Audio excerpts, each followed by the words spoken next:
everyone. Thank you for joining us for this workshop today. Today we're going to tell you about the quantum orchestration platform, which is what we're developing at Quantum Machines, and why we believe that it is a new paradigm for quantum control that can make an important impact on quantum research and on the quantum community. And a good place to start is to ask why. Why do we believe that we need a new paradigm in quantum control? So at Quantum Machines, we are a team of physicists and engineers, and we have people on the team who work basically on almost any quantum system out there. So we have people who work on superconducting qubits, trapped ions, neutral atoms, quantum dots, envy centers, etc. And we've been working with these systems, these quantum systems, for many years. And we all know that in order to do something interesting with these systems, or actually to have these quantum systems do something interesting for us at the end of the day, we need to orchestrate a very complicated sequence of control and measurement signals. And this orchestration of control and measurement signals is always being done from a classical system, such as the one shown here. But if you go into your favorite quantum computing lab today, you're most definitely not going to see a classical orchestra like the one shown here. What you are definitely going to see is a bunch of test equipment boxes. So AWGs, lock-in amplifiers, digitizers, signal generators, spectrum analyzers, etc. And this test equipment was great for the job of quantum control and measurement up until several years ago, perhaps. But as experiments have become more and more complicated, this test equipment was simply not good enough for the job anymore, and it started to become a real bottleneck in the field. So it's not good enough anymore for labs working on developing the next generation basic building blocks for quantum computers, exploring complex control sequences for better control, for better error mitigation, error correction, etc. And it's also not good enough for scaling up and building useful large-scale quantum computers or a system of hundreds or thousands of control and measurement channels must be programmed in a coherent way and must be fully synchronized, all of the channels, and where classical computations must be done in specialized hardware, and where all of the modules across the system must communicate with ultra-low latency, etc., etc. So the existing control solutions typically cost years of development. They result in suboptimal systems with exploding runtimes. Sometimes even simple calibrations take a lot of time to run. No way to perform general feedback with completely general processing between measurement and feedback response, something that we at Quantum Machines strongly believe is going to play an essential role in the future of the field. And finally, and very importantly, it is typically very difficult and very cumbersome to program the experiments and the control programs with the existing control solutions. So all of that have brought us to the conclusion that there needs to be a new paradigm for quantum control, and this is why we developed our system or our platform, which we call the Quantum Orchestration platform. And what it is, it's a fully integrated hardware and software system that allows you essentially to do three main things. One is to run the most advanced quantum experiments, any experiment that you want to run. Second, you can run any experiment on any number of qubits, as the system is highly scalable and modular. And third, you can do all of this from a super intuitive programming language that we call QA, and that we'll talk about and show you some example of today.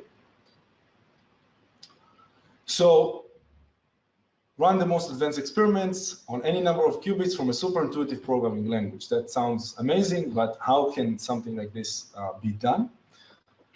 So first, we developed dedicated hardware for this. The hardware has two parts. It has a scalable analog front end.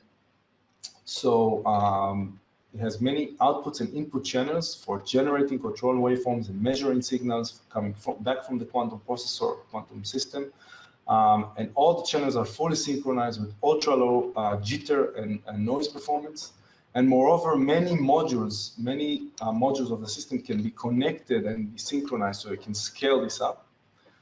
So this is the analog front end of the system. And at the heart of the dedicated hardware, we have our second component, which is the true heart of the technology here. And this is our pulse processor. So this is a true processor, not an improved measurement device or a smart waveform generator with better software. It's truly a new processor, just like your CPU or your GPU in your computer, which has a full and comprehensive instruction set. That means the language that it can digest. So it's a processor with a language that it can digest. And it's a new kind of processor that has an architecture and an instruction set, again, the language that it can speak and execute, which we designed specifically and optimized specifically for quantum control. So what does it mean? So the processor architecture and language combines together the four elements that must be involved in every quantum control protocol. So the first element is waveform generation. So generating the pulses that perform the operations on the quantum device and reshaping many of the pulse parameters in real time. So this is actually very important. The fact that it's what says here fully parametric is very important because the processor can change in real time the parameters of waveforms, and it can do more than just modify, for example, a global amplitude of a specific channel. It can really change the parameters of each pulse, including pulse amplitudes, stretching pulses in real time, composing pulses from basic basis waveforms, changing phases, frequencies, chirping frequencies, etc., etc. And doing all of this also based on measurements. Okay, this brings me to the second element that the pulse processor can do, which is waveform acquisition. So this is measuring signals that come back from the quantum system and processing them. And this includes many processes from simple demodulation and integration of waveforms, and all the way to applying neural networks to signals that are acquired. The third component is classical processing. And here, this is truly different from any other device because you can perform completely general classical processing. So all the way from tracking errors, performing real-time Bayesian estimations, scanning pulse parameters, as I already discussed, etc., etc. So you can do the most general, you can do classical processing in the most general sense. And finally is the control flow element, the fourth element, which means you can do if-else statements, loops, for loops, switch cases, while loops, etc. And this is also related to classical processing because you can direct the control flow based on the classical processing that you perform. So all of these four elements are integrated together, and we will see some examples for this today. And you can, of course, also scale this by the number of channels that you're trying to control, or the number of qubits that you're trying to control. So this is the pulse processor, and it's actually a multi-core processor. It has many cores that we call pulsar cores inside our pulse processor. Each one can generate waveforms, can communicate with these cores, can communicate with one another. And the processor architecture is built so that we can parallelize many operations and optimize performance. So this was the pulse processor. Now, on top of that, we built another very important layer, which is QA, our programming language, and the compiler that compiles your QA code into the language of the pulse processor. And this is very important because this allowed us to create a language which is very, very intuitive, okay? And allows you to write your code in the way that physicists would describe their experiments. And our compiler takes care of translating this very intuitive description of your experiment into the language of the pulse processor and optimize the performance. So you can write very intuitively very complex experiments. That's the upshot.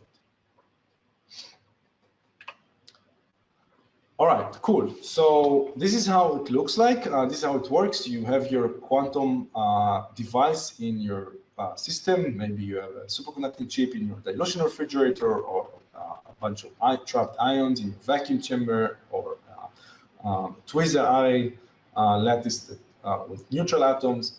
And you get from us the controllers. Each one of these modules is called the OPX.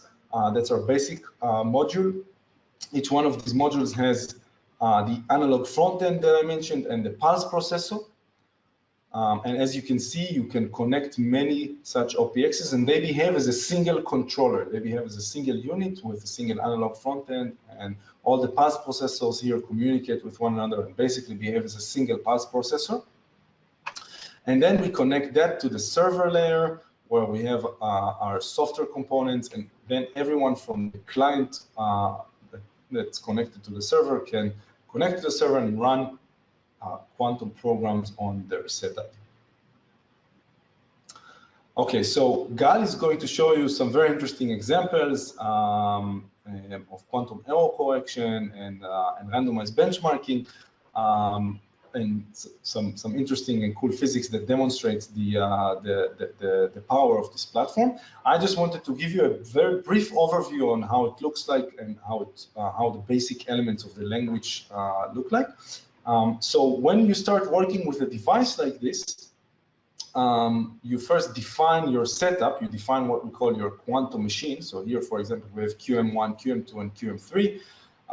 And these are 3 quantum machines. You define this quantum machine via a configuration. And once you configured your setup, you can start writing QA programs. So I'll show you just very briefly a few examples of how QA looks like and some of the nice features it has. So first, let's say we would just want to play a pulse repeatedly, okay? So we play this pulse repeatedly. So as you can see, we just start by looping over a variable, this variable n, the green n here. We loop from 0 to 100, and we play a pulse to a certain channel, and then we wait sometimes, 100 nanoseconds. And as you can see, by the way, the frequency here is generated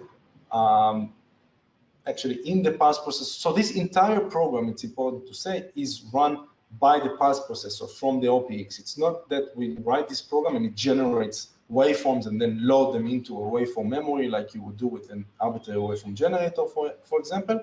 Here, this entire code runs from the pulse processor, which generates the waveforms on the fly. So, and it generates the waveforms, for example, with the frequency modulation, which is given, by the way, by defining the frequency of this channel, channel 1 here. So I could play the same pulse to a different channel now, and it will be played with a different frequency. And by the way, the phase here is being tracked the entire time. So if I play 2 pulses, 2 exactly the same pulses, they will be played with a different initial phase if I play them at different time, because I keep track of the phase of the frequency via an oscillator that lives in the pulse processor. So here I'm repeating a pulse. We can do something a bit more interesting, like looping over an amplitude. So here again, I'm looping over this variable A, but now I'm playing the pulse times amplitude A. So I'm changing the amplitude of the pulse based on the variable over which I'm looping. Again, this entire waveform is being generated in real time. I'm not loading all of these waveforms into a memory or something like that. I can loop over the delay here, for example, between 2 pulses. So I play a pulse with channel 1, then wait D, and then play another pulse, and I'm looping over this D. So this already is similar to a Ramsey sequence or T2 measurement. Here I'm adding a frame rotation. We can do virtual frame rotations or actually general phase modulation. So we can rotate the phase of the signal, but we can also rotate the phase of the signal based on a classical variable, like this D variable here. So I'm rotating the frame with by something which is proportional to the delay here. And then I could write a Ramsey sequence, like paying pi over 2 pulse to the qubit. This is just the name of the channel, waiting some time, then rotating the frame, then playing another pi over 2 pulse. Then I could use measure commands to measure signals, or actually here I'm sending a measurement pulse to a readout resonator, and then integrating the signal that's coming back with an optimized integration weights, which we configured in advance, and saving the result into a variable. This variable, this X here, which is fed by the measurement, is no different than the variable over which we're looping, except that it comes from a measurement. And now feedback becomes very simple because I can simply just say if X, for example, I want to play a pi pulse to the qubit. So this is reset, for example, active reset of a qubit, because I'm measuring the qubit, and if it's in the excited state, I'm playing a pi pulse to bring it back to the ground state, and if it was in the ground state to begin with, I'm not doing that, and I'm just going back to the beginning of the loop. So you see, feedback actually becomes very trivial. It's just another use of classical variables that are being fed by a measurement and are being integrated in the sequence. Finally, I wanted to mention we can do frequency multiplexing. So if you play to different elements like atom 1 here, atom 2, atom 3, for instance, if they are defined, these atom 1, atom 2, atom 3, to be connected to the same channels of the OPX, then the OPX or the pulse processor will simply add together, superimpose all the pulses together and perform this frequency multiplex signal. So you don't need to actually think about it. You just think about the different frequencies, different pulses that you want to send. And if your elements, your quantum elements are connected to the same channels in the controller, then frequency multiplexing just happens. So finally, just to show you some of the advantage of this are very apparent right from the beginning. This is data from the Lawrence Livermore National Lab, superconducting qubits group at Lawrence Livermore National Labs, with whom we work very closely. And this is data for these simple Ramsey measurements that they perform, but used to take them 900 minutes because looping over all of these variables, not in real time, would require a lot of communication between the computer and the control system. And so it used to take them 900 minutes to generate a graph like this. And today it takes them with our system 2 minutes. So this is just to demonstrate that even when you start and work, even when you're just doing simple calibrations, the advantage that you gain from this platform is immediate. This data, for example, from UNSW, the group of Professor Andrew Zurak, working with spin qubits and silicon. Again, they used to run this Rabi chevron measurement in, I think, an hour and a half. Now they run it in 4 minutes.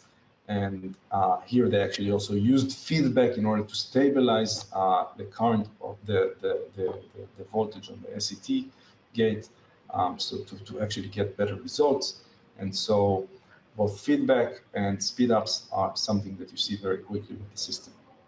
Okay, so with that, let me pass it to Gal. But before that, we have a question from for the audience that we wanted to pose. I think we have actually 2 questions. So we will post these questions, and after that, we'll pass it to Gal. Great, thanks, Jonathan. So you should hopefully see on your screen our first poll. Have you ever dropped an idea for a good experiment because your quantum control setup could not handle it? So you've got yes, no. I always plan based on available control abilities. So if you could select the option that's most relevant to you, we'll have a few seconds while people vote, and then I'll read out what the response rate was to each question. Great, thanks for your votes. So the majority of you, 57%, have said no, you've never had to drop an idea for a good experiment. 26% have said yes, and 23% say you always plan based on available control abilities. Thanks for participating in that poll. I think we have another poll before we go on to Gal. What is the main priority for your lab?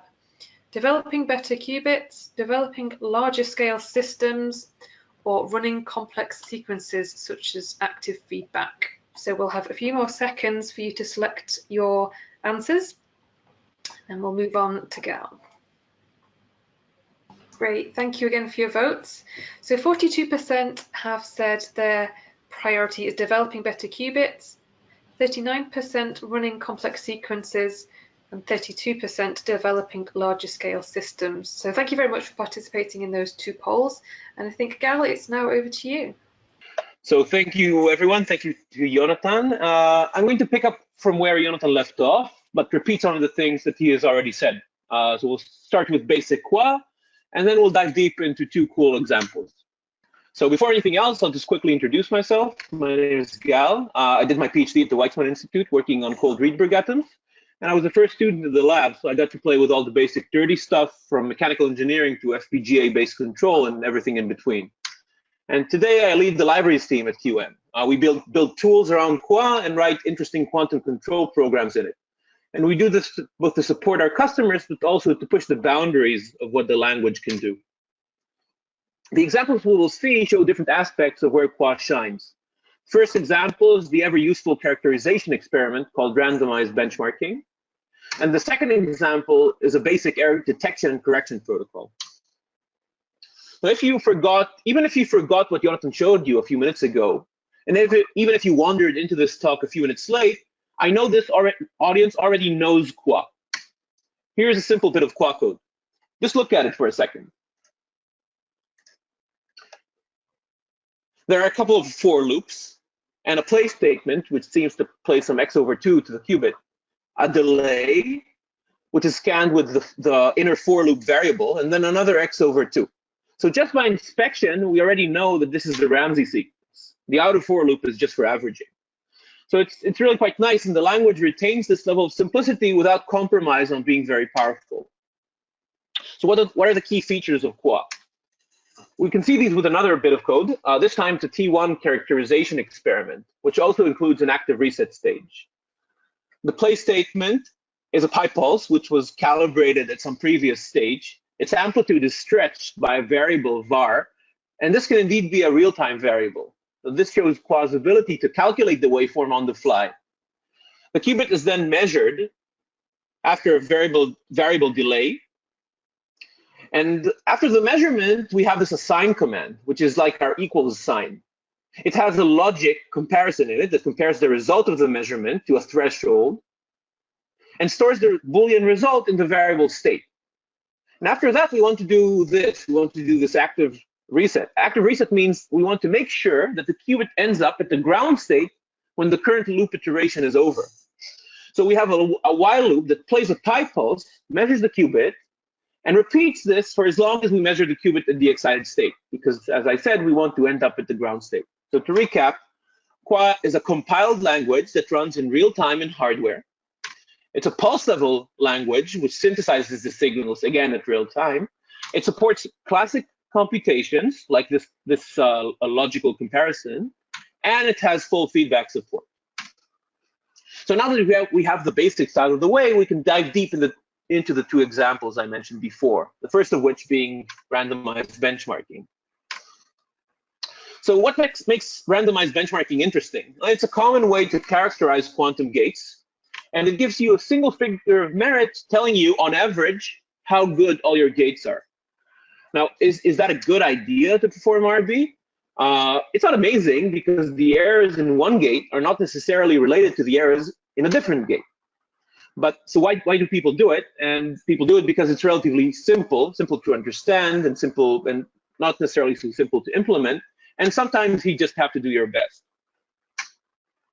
So how does it work?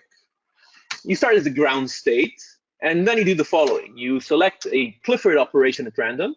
If you don't know, a Clifford is a rotation between the cardinal points of the block sphere. So these are the plus or minus x, y, and z axes. And you keep track of where you should be after this rotation. Let's say if I started at the 0 state and I rotated by pi over 2 around the y-axis, I'm now pointing at plus x, I think. And you do these things many times. And at the end, you apply the operation that should put you back at the ground state. This is called the recovery operation. And you measure and you check where you really ended up. And that's it. That's randomized benchmarking.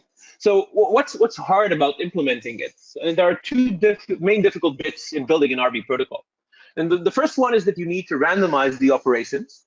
If you do this beforehand, before you start the experiment, you need to upload some big long waveform or something similar. And this limits the number of operations that you can do. It's also potentially quite slow.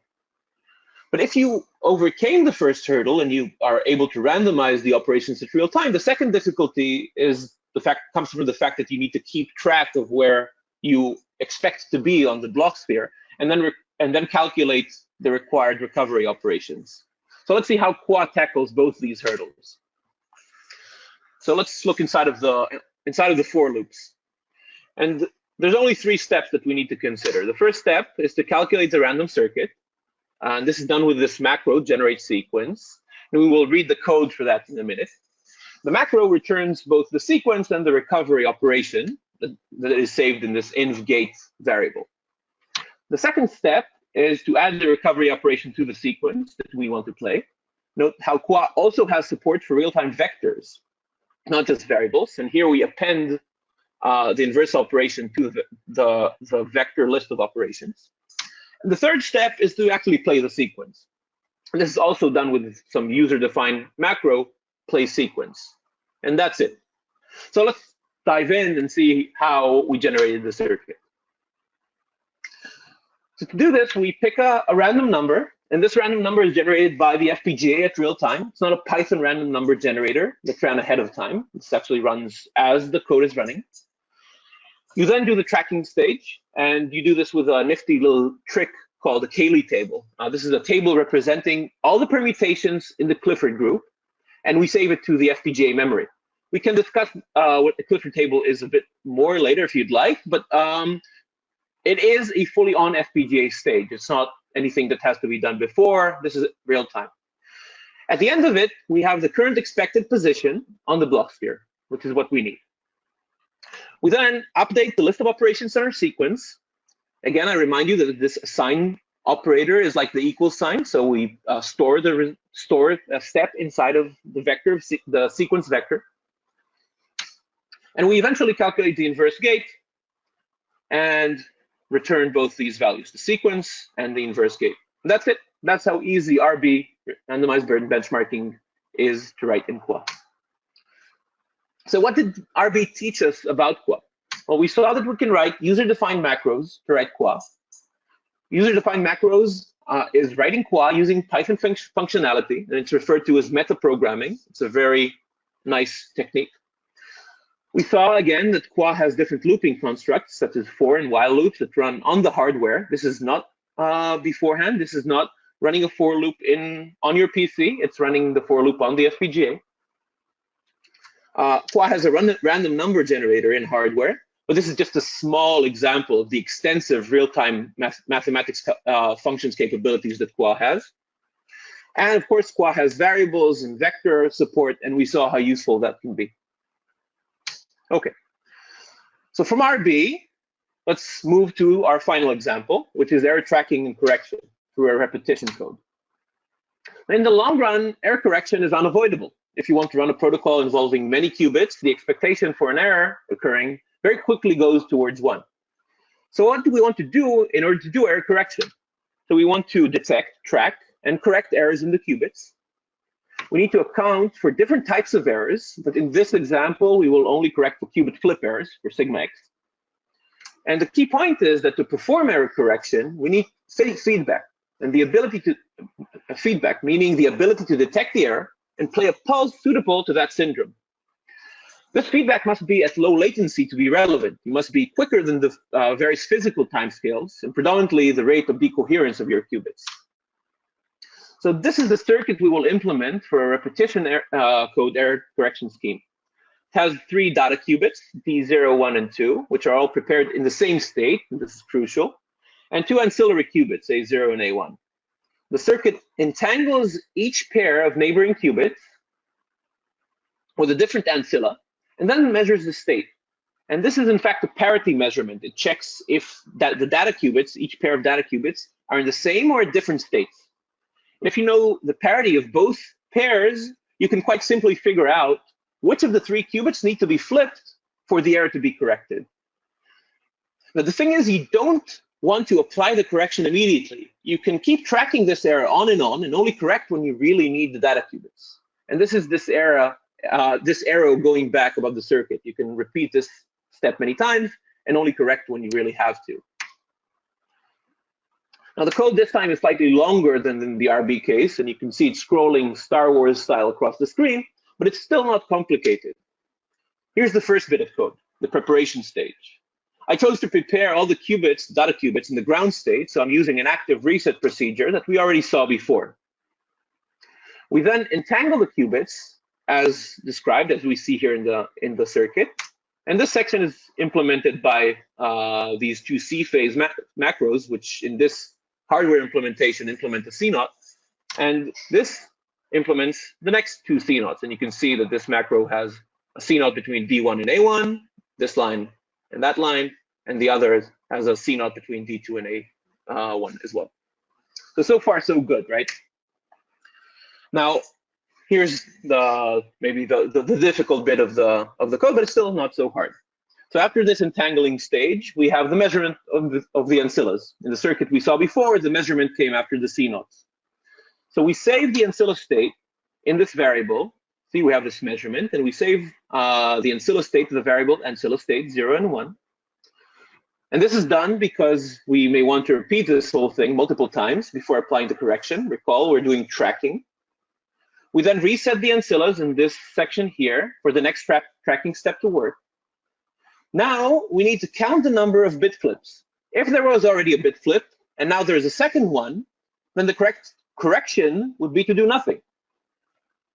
So you can see we use this OR operator, this carré symbol, to do this. And so this again shows us the power of some real-time logic is at our disposal. We can perform real-time logic operations on our real-time variables. Finally, we assign our equals operator the number of flips in each of the qubits, and this will tell us if at this stage we need to perform a pi pulse or not. After we're done with the tracking, we get to this correction stage. So what does the correction do? If a flip has occurred after the tracking stage, we play a pi pulse. And with that, we're done. We can read out the data qubits, and that's it. Error tracking correction fully done in Qua. So what did we learn? We learned how easy it is to do feedback in Qua. We saw how we can do logic operations on our real-time variables. And once again, we saw the power of macros, in this case, for our state preparation. So in summary, we saw that Qua is a rich language for expressing quantum algorithms. We saw it's very easy to learn. I think that many of you would agree that you now know a fair bit of Qua. We saw it's a pulse-level language, but it can simply be used to express gate-level algorithms like RB and like the error correction as well. Both used gate-level operations. And we saw how easy it is to do real-time feedback natively. So yeah, that's it for me. I think we're ready for questions. Brilliant. Thank you both so much for a great presentation. We'll now take a look at some of the questions that have been sent in. As a reminder, you can still submit questions through the questions pane in your control panel. So we'll take a look at some that have come in. The first being, how long is the latency from measurement to a play statement? So with feedback, we can do as short as 150 nanoseconds or so. This is with feedback, but when we play operations, everything is completely deterministic. So there's no unknown latencies. If that answers the question. Great, thanks very much. The second question that we've had in, how deep is the RB circuit you can generate and what is it limited to? With the code that I showed before, we can do very, very simply do RB sequences that are as deep as about 2,000 gates or so. This is limited just by the memory assigned to each quantum element, and this is something that we're now extending quite significantly. So it will be essentially almost unlimited. So more by a factor of well, many more. I'm not sure I can say, but the point is it's because of this real-time generation of the sequences, the circuits can be very, very deep. Okay, thank you very much. What other mathematical operations can be performed in real time with QUA? So this is something we're extending all the time. I mean, the language is growing at a rapid rate. As an example, just recently, our algorithmics team implemented all of the basic activation functions in neural networks, things like ReLU and inverse cosh and a bunch of others. We support all many trigonometric functions, sines, cosines. We support various vector operations, such as finding a maximum and finding a minimum, etc., etc. So it's a really quite an extensive list. There are tens of operations that we support, and it's a growing list. Brilliant, thank you. Hoss asks, how do you guarantee a predictable timing of a pulse? For example, when control flow statements are involved, how do you make sure the timing of a pulse after the former is obeyed as the user would expect it? Well, if you have flow control, if you have a for loop involving place statements, then those place statements are going to be played procedurally, one after the other, and then the only question on timing is perhaps what is the difference between a pair of neighboring operations, and that's fixed. That's known ahead of time. When you have unknown things, for example, if you are performing a measurement and you have play a pulse only after a measurement has been successful or a qubit has been in the excited state, then you have fixed latency between one and the other, as I said before, of the order of maybe 150 to 200 nanoseconds, depending on exactly what it is you're doing. And maybe I could add to that, that when you have, as Gal said, undeterministic things that depend on measurement results, then we have an align command, which is very important, that allows you to align channels together. So for example, if you perform a repeat until success loop on a specific qubit or a set of qubits or set of channels, and later on you want these channels together with other channels to keep on playing only after this repeat until success has ended successfully, then you use the align command and you align all the qubits or all the channels that you're interested in synchronizing. So that is a very important point that allows you to synchronize everything, even though the timing depends on specific measurement results. Great, thank you both. Please discuss the Cayley table and its role in creating the Clifford gates. That's a question from Peter. Right. So the Cayley table is it's a concept in group theory, right? So it gives you all the different operations, different members of the group. In the case of a single qubit randomized single qubit Clifford group, you have 24 operations. So now the question arises: how can I build a mathematical map, moving me from one point on the block sphere to the other using operations? And I can just list them in a table. And if I list them in a table, I can select a number from that table, and that number will give me the operations that I need to perform. If I've already listed them beforehand, I need to have mapped in my configuration the 24 different operations needed to run a randomized benchmark procedure, and then use the Cayley table and use my ability to access elements from the Cayley table to tell me where for example, what the recovery operation is. And this can be done using knowledge on the symmetries of the Cayley table. Thanks very much. Is this for a specific qubit platform? What platforms does it support? Qua is completely agnostic to qubit types. Maybe it could even be said that you don't even have to only run quantum information experiments. You can run many different types of physical systems can use this. And we've indeed worked with and demonstrated all these many of the things that you've seen today with customers working on quantum dots, superconducting qubits, neutral atoms, trapped ions, all the major qubit platforms out there. Thanks. Can you control DC lines if I want to do a charge stability diagram in quantum dots, for example? Sure, absolutely. Yeah, we've had customers doing exactly that. DC lines are useful not just for doing things like charge stability diagrams, they're also useful for controlling flux lines in superconducting qubits. And yeah, the control is just as simple as it would be in an RF situation where there is some underlying frequency, as Jonathan showed in his pulses at the beginning of this talk. Thanks, Gal. QUA programming has any challenges with the scaling over many qubits?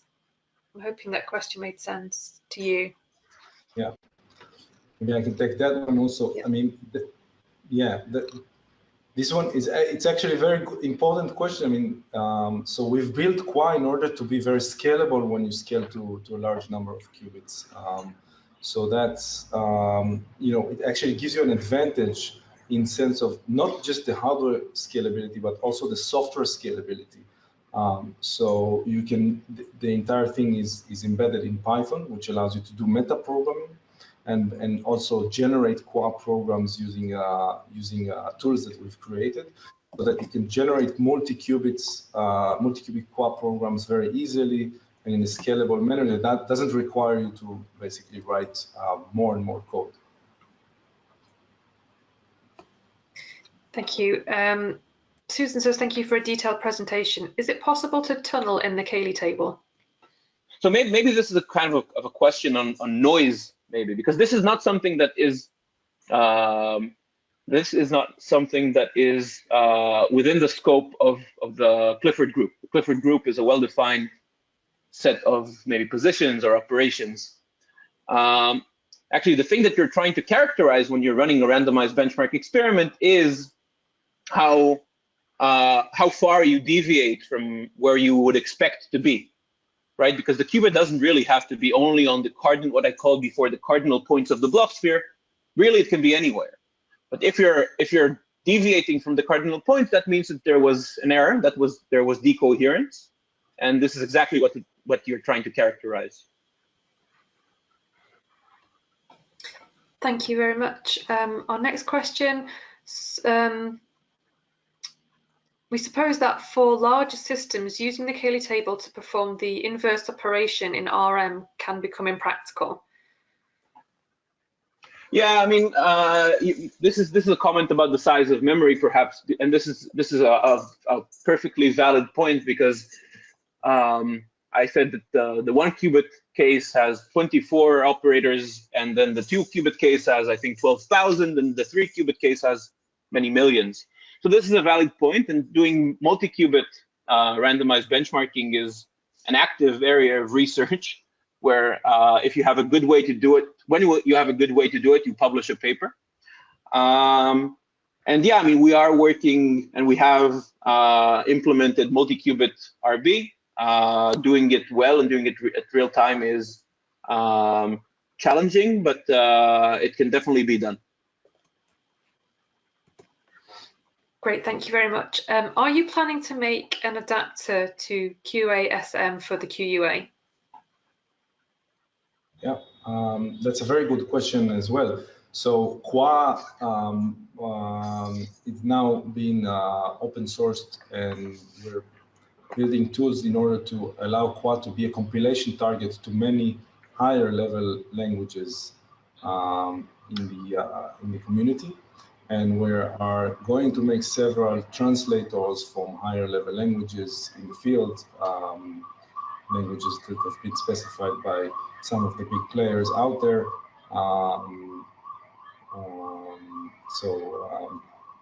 Yeah, we still don't say which languages we're going to translate to QUA, but several of the major languages out there are going to have a translator to QUA, and we're going to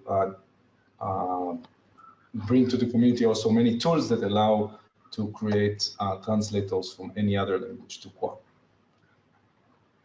So we'll call this the end of the webinar today. So thank you for joining us again, and do enjoy the rest of your days wherever you've dialed in from.